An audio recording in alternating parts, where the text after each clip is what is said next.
And welcome to Liquid Lunch. It's me, Hugh, and Mary is my co-host. Hello. At least for the start of the show today. We're expecting Sandra, but it's pouring rain outside.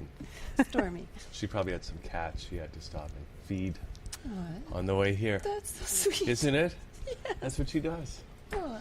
Yeah. We'll find out when she gets here. But in the meantime, we got rev-irma-haggith joining us. Reverend, actually. Reverend? Mm-hmm. Rev-irma-haggith joining us. What are you a reverend of? Ordained through Bancroft Spiritual Center. Took courses remotely through Metaphysical University in Sedona. Yeah. I'm ordained to be able to perform weddings in Ontario. Nice. That's wonderful. Well, you can do other things too. Yeah. As a reverend, yeah. right? Yeah. That's pretty cool. Maybe I should become a reverend. You should, actually. I think that's a great idea. When I was a kid, I actually wanted to be a reverend. Because I thought, you know what? There's no better job than that. You work 1 day a week, right? And you already have a ministry, it seems, so why not get the title? Exactly. So let's. We're going to have a really exciting conversation with Irma. Mm-hmm. The last time she was in, we were talking about the Labyrinths, and there's just a sample. And of course, we have a labyrinth just down the street. I don't know if you know this, Mary. I don't know that. There's it's exactly the same size as S.H.I.F.T, isn't it? I believe so, yeah. And it's just less than 5 minute walk from here. Yep. Nice. We'll have to go there and check it out. But that's not what we're talking about today. No. We are talking about the Akashic records, and maybe we should start, Irma, with the question: what are the Akashic records? Well, let me ask you a question. Do you believe in reincarnation? You know, I don't know if I do or not. He's sitting on the fence. I am sitting on the fence. I don't know for sure. Well, the idea is that when you believe in reincarnation, you write the script before you incarnate into this reality. Mm-hmm. And that script would be who your parents are, who your siblings are, who important people are going to be in your life, perhaps significant others, mm-hmm. teachers, people who are going to point you on a certain path if you deviate maybe from the plan that with the masters and teachers you came in with, the things that you needed to work on that maybe you didn't get done in the previous incarnation. Yeah, it's probably more like a video game than an actual script, right? Because we have our choices within the game, yes. right? And so we can... Yeah. Well, it's free will. I mean, it's all about free will. What about clearing karma in that? Well, karma is part of it, but from what I understand, there isn't so much karma going on anymore. Yeah, instant karma was invented in 1972. And that was the end of that. Well, now you can just get rid of it like that. That sounds awesome. Right, Irma? Is that... I don't know about that, but... He's another reverend over here. Yeah. What do you mean karma doesn't exist anymore? That's something that somebody said, that it's not as bad as it used to be, that a lot of the karma has been cleared. And with the work I do with the Akashic records, I'm clearing a lot of things doing the work I do as well.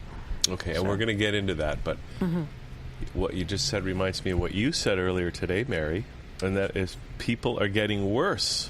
They do. I was just actually thinking that. If karma is cleared, the clear slate might have caused something else, because I've talked to other people and they're saying that people are getting more aggressive, more angry, and in my mind then they're building more karma. Perhaps, but I think what's happening with society today is technology is creating us into robots. Totally, I agree with you know, that. we're becoming roboticized through our phones, through technology. We're not paying attention. As a driver these days, people are talking more and more about driving and people stopping or not stopping at stop signs, and how people just are not paying attention in general. I mean, people walk across the street, they're, on their phone or on their device. Mm-hmm. Everybody is so distracted by technology that they really don't plug into themselves or plug into Mother Earth. I mean, the old ways, the old wisdom, Native Indian, shamanistic, those are the true ways, the true path of the planet and the earth. Do you know that you reset your body's electric system by going barefoot on the earth? Mm-hmm. I knew that. Yeah. It's wonderful. And how simple is that, rather than a pill? Yeah, exactly. Although you could do both. It's a whole other show topic. That's another topic, yeah. But you have to be on the ground, right? You can't do it, say, in here, because we're on the 5th floor. You can ground yourself when you're up. I did an experiment once because when you're energy sensitive, it's easy to sort of tune into different things. So I went outside and I walked on asphalt, cement, and earth. And it was interesting to feel the difference. Certain things you could feel the earth through, and certain things you couldn't. So asphalt, not so much. No, not so much. Cement, a little bit. I've done those experiments. Yeah, have you? Yeah, so you know what I'm talking about. Asphalt feels not so great at all. You really don't get in touch with anything. What if you climb a tree? Then, of course, you're going to be in touch with, because you're in touch with the tree's in touch with the ground. Come on. Yeah, I was just checking. Stop baiting me. Every once in a while. Okay, so the instant karma. So we can, but that seems to counteract the instant karma thing, though. If we're I really don't know about that. I don't know if we're collecting karma anymore. I just think a lot of different things are going on. I mean, there are things going on that if I talked about, you think I was nuts, but I don't want to go there. I don't want to go there. Actually, and we've seen Let's most talk about of it. some of those things. No. Why not? No, we're here to talk about the records. Well, maybe I'm thinking, what are they, though, exactly, the Akashic? Well, Edgar Cayce is the well-known person affiliated with the Akashic records, because Edgar Cayce was known as the sleeping prophet. Right. And he would go into a sleep-like trance, he would be given the name of a person, and he would literally get in touch with that person's energy and be able to say what was wrong with them, and then be so precise, directing them to what pharmacy, what shelf, what tincture to give that person to right what was wrong with their body. He was amazing. Okay. But what are these records? Where are they? How do we access them? Well, the word Akasha means soniferous ether. Soniferous. Soniferous ether. Okay. It's a Sanskrit word, Akasha. And the Akashic records, everything that you've ever done in this lifetime, any other lifetime, past, present, or future, is written in the Akashic records. So does that change things? Let me give you an example. When I first learned how to read, and I would go into the records of somebody, it was like a big desk in a hallway in a library, and the guy would sort of give you a pass, and I'd walk down the hallway, and I'd go into a room and retrieve that person's records. And that's how it would go on for a long time. Now it's very different. Oh, yeah. How is it different? It's very different. It's changed over time. Is it all computerized now? No, I don't see the library anymore. It's not digitized. I don't see the library. I don't see the man. I don't get the pass. I literally go right into the records of the person. I mean, I used to see the book and everything. Now it's like I go right into the records and I get something about that person.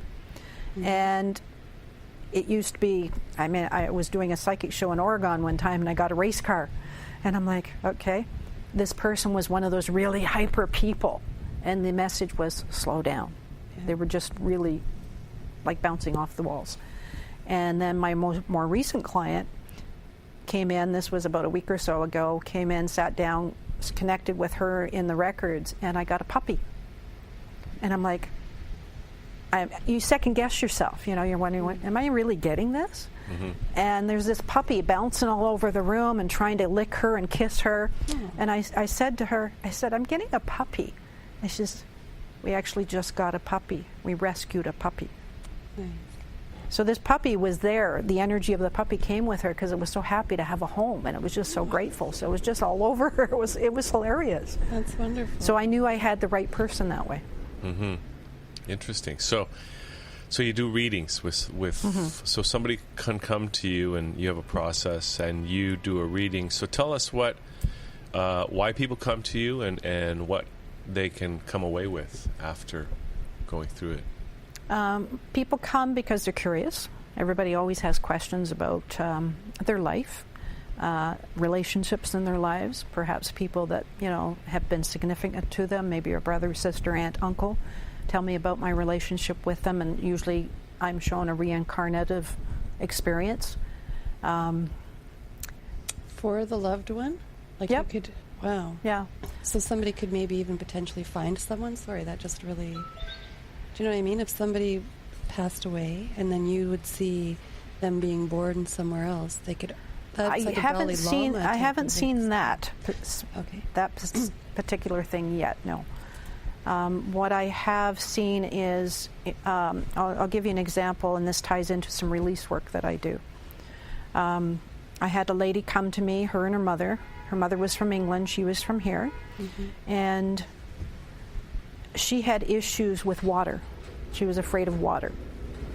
So we did a reading for her, and the issue of water was around a relationship with her now sister in a previous lifetime, and the sister tried to drown her in that lifetime. So we cleared it. She and her mom went home, and she was on the way home feeling kind of weird and nauseous, and by the time she got home, she was upstairs, her mother was downstairs. She said, Mom, come. And by the time her mother got upstairs, she actually started vomiting up water. The release that I did for her was so powerful that it released that lifetime and that memory, because we all have cells in our body, and every cell has a memory to it. So it spontaneously reacted with her body, and she actually threw up water. Wow.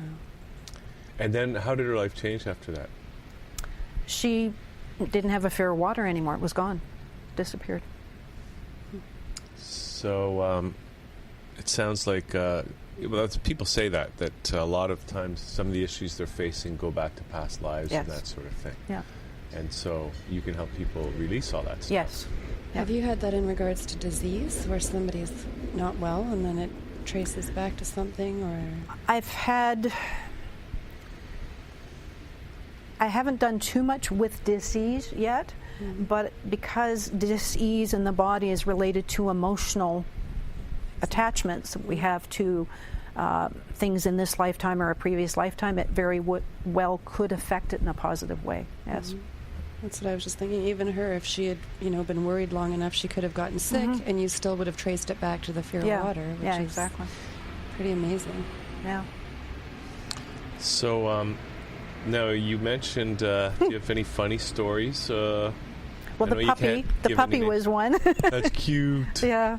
I couldn't believe it when the puppy showed up. I'm like, everybody should have an ether puppy.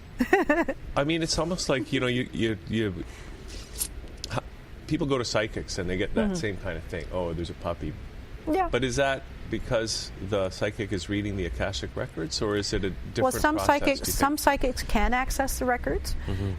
Some psychics will access your energy field. They'll see what's around you, or they'll see recent events around you. The Akashic, I feel, is more.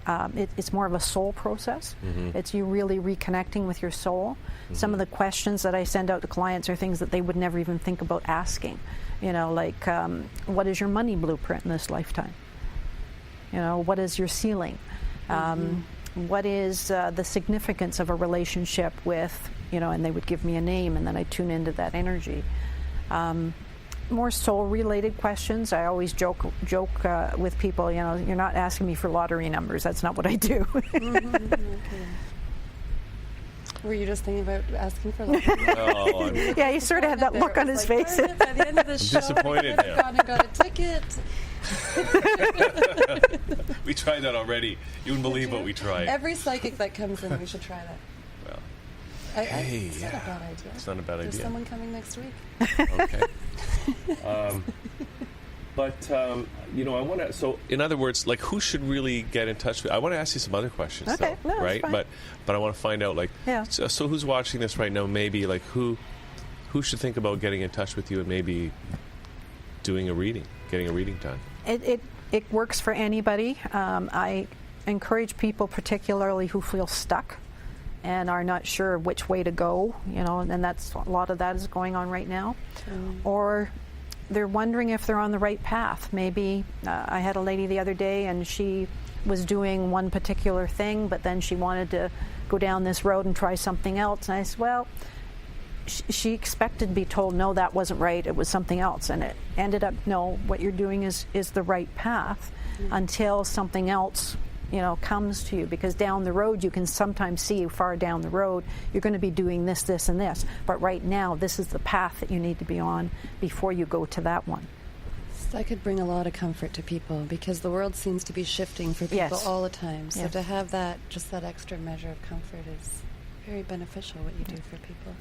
Can we ask, well, I want to ask you about, is there anything that the Akashic records tell us about the macro level of things? In other words, not individual and what they're going through as a individual through this life, but what's going on overall? I mean, we're talking about people getting worse. We're talking about no more karma. Well, it's all done through specific questions that they ask. Any psychic will tell you the better the question, the better the answer will come from the reading that they're getting. So that's why I design questions, so that they ask questions around that, or it prompts them to ask questions. And I encourage clients, if they call me and they go through the thing, carry around a notepad. As things pop into your, I want to ask about this, write it down, so that you come prepared with questions. And they can't be general questions. They have to be a little more specific, so that they get the answer that they're seeking. But that's something that you've got a process for. I have a process so if somebody wants to do a reading, you'll send them out the questions. I send them, yeah. They have to kind of do their homework before they come and see you, and then they're going to get the maximum out of the experience. And right? then sometimes they get sent home with homework. Homework's fun. Nothing Yeah, wrong they with do. Homework. Yeah. A little reflection. Well, what else, Irma? What about what's going on out there? That's too general. That's too general. Okay, is the world going to end? When we did an Akashic record for the planet Earth many years ago, when I was first learning this, it was like, how dare you think that I'm not going to be here anymore? Oh. Because the Earth has been around for a long time and gone through many incarnations itself. People might disappear, but the Earth will still Exactly. be here, so And that was the message, yeah. And if we disappear, then what? What comes next? Giant cockroaches?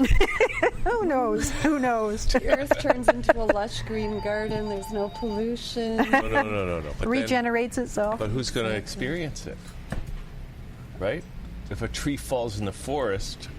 Does anybody hear? Exactly. Can I talk a little bit about the release? Yes, please.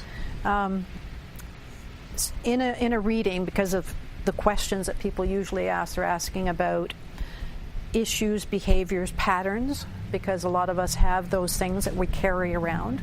And sometimes they're self-imposed, sometimes they're familial, immediate family, and sometimes they're actually ancestral. Yeah. And when people ask about those, I can see the connection, whether it is immediate, familial, or ancestral. And when we work to release them, they release for 7 generations back and 7 generations forward. So it's gone. And it's huge to release. It is huge for people, yeah. And I've had a couple of people who have come to me and somehow knew that I was going to be able to help them with something. And it's really interesting. I remember one lady, again fairly recently, been carrying something huge around. And we worked to release it, and I could feel it. It was like a boulder on my back, and she could feel it, and it got let go. And usually people are lighter afterwards, and I call it the instant facelift, because people will come in and they're like, they're just really down, or they just have no up for them, and they leave and they're like smiling, and that ends up referrals or repeat clients, because they come back, and when I see them like the next month that they come in and they're smiling from ear to ear, they're completely different people. So it must be very rewarding. It's extremely rewarding, and that's due to the combination of the reading and the release, and it changes people's lives. And when you say it releases 7 generations back and 7 generations forward, well, what does that mean? 7 generations? Yes. That's generations. Like it's generations, yeah. Your progeny going forward and your ancestors going backwards. Yeah. Because... Progeny. Yeah. If somebody's carrying around something, if there's a pattern, say an addiction in a family, and somebody doesn't clear that addiction, deal with it in that lifetime, it's going to get worse for each successive generation until somebody clears it. That's how it goes. See, my grandfather owned a cigar factory. No, but it's true. Wow. And then everybody smoked in the family. Wow. And it's been ongoing. So maybe I need to come and see you and do some clearing. You don't smoke cigars, though, do you? No. Only at parties. I've got a brand in my hand. What about like some? Okay, I'm just thinking of somebody. See, Mary does some healing work. Okay. Right. I want to triangulate here a little bit. I wasn't going to say anything. Because somebody that you were looking at, you said that they had some sort of demonic influence. Oh boy. Right. That happens. And I'm just wondering if you ever encounter that. Actually, I have. And then what happens, not Irma? It was a long process. It was a lady I knew that was taken over by somebody, and it was a long process. She's finally free now. Yes. It was out of my hands. I did as much as I could for her, and then we had to move her on. It was to the point of sending her to a priest for a proper exorcism. Yeah. I ended up with 7 shamans in Peru working on her remotely and trying to help. And did it work? I believe it helped to a certain extent, but this person was so powerful and so ingrained with her and in her, it was incredible.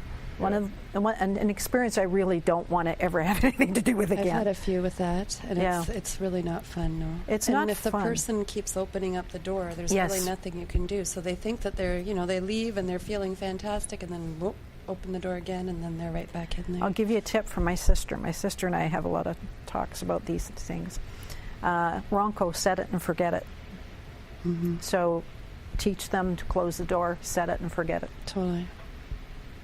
So do you when you go to the Akashic records, is that where you get the information from, that there's a demonic thing going on? In this case, no. She brought it to my awareness, and then we had to start working with it. Okay. All right. What about some of the other weird things you don't want to talk about? Just give us an example. I mean, you brought that book in that I'm very interested in, but what else? I don't know what else. Well, first of all, to access the records myself, I use an ancient prayer. That's how I was taught. And I use the person's full name. Mm-hmm. And it's that process that gets me into the records for that person. I see. What's the prayer called? Is it a mantra or? No, it's not a mantra. It's an actual prayer. That's how I was taught. Ancient, from what tradition, or? I think it goes back to South America or something, if I remember correctly. Okay. And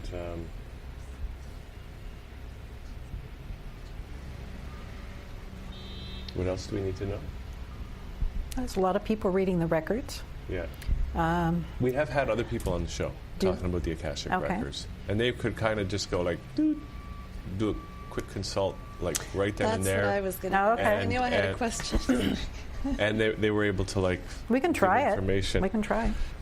Well, I don't know if we want that. Is this your tinfoil hat? Yeah, I got tinfoil under there. It helps. I'm wondering if you've ever had the experience where you're talking to someone at a dinner or something, and all of a sudden you get something and you have to tell them. Do you have? That brings up something. Everything is energy. Mm-hmm. And when people pass on, we tend to think that they're out there somewhere in heaven.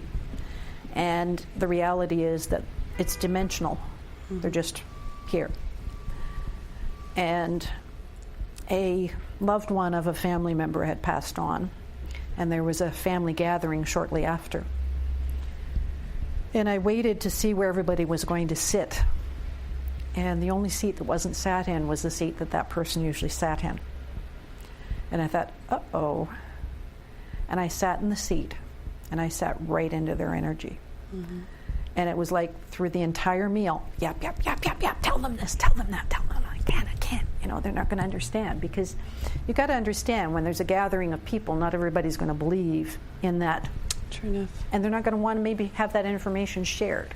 True enough, especially if so just passed. At the end of the meal, I said to somebody he was living with at the time, I said, do you believe in life after death? And she it was almost like, no, no belief, no, not wanting to get involved in that. And then I went up to another loved one of his, and I said, do you believe? And the answer was yes. So I was able to share with her that person was there and what they wanted them to know. All right. But you always have to get permission. It's just like the Akashic Records. It's just like if you do energy work, you get permission from people. It's not a, you just willy-nilly go in and you can't do that. Because then, it's you don't want to be given license to go into anybody's records without their knowledge. Of course. And there are actually I've met people that do that, which is harmful and it's not a good idea. Same thing with healing. If I see someone with sciatica walking down the street, I have been known, if it's a grandma going to the park with her kids, to say, I can fix that in a few seconds if you allow me. But I would never just throw the grandma down over the hood of a car, because that's what we're doing at the park. But she, it's worth it because they feel so much better. Yeah, exactly. It's fun. Yeah. So, okay, Irma, so now can you do this, do people have to come and see you, or can you do this over the phone, over the internet? I do it mostly over the phone or Skype. Okay. Because, again, energy is energy. You don't have to be in front of me. I learned that. I used to do it only in person, and I went, wait a minute. And when I first started, I would just imagine them sitting in the room with me, and now I don't even do that. So, in other words, people watching this can be anywhere in the world as long as they can get in touch. Yep. Phone, email. It's wonderful. It's great. So we've got your website up there, Irma. Okay. But do you want to just tell us the actual URL? Because we shortened it with a bit.ly. Well, there's a website called selfgrowth.com. Mm-hmm. And within that website, there's a lot of people that have their sort of mini websites in there. Mm-hmm. And so if you go to selfgrowth.com, put in Irma-Haggith, Akashic Records, you'll come to that window. And there's a lot of information there. There's links to other things there and whatnot. Great. Or they can just go to that URL that we put up on the screen and get in touch directly and get started clearing all their... Is it karma that they're cleaning? Everyone can benefit from this, I'm thinking. Anybody and everybody can benefit. Exactly. And it's think of it as spring cleaning. Except maybe Donald Trump, because he's probably already there. Yeah. maybe you wouldn't want to read his Akashic record. I don't know that I would, It might be a little alarming. Well, anyway, Irma, great to see you again. Thanks great to see you. Thank you. Telling us about this, and anybody watching this, get in touch and yes, please get it going. We're going to take a little break. Sandra showed up, so that's great, and we're going to continue with some more great guests right here on thatchannel.com. Okay.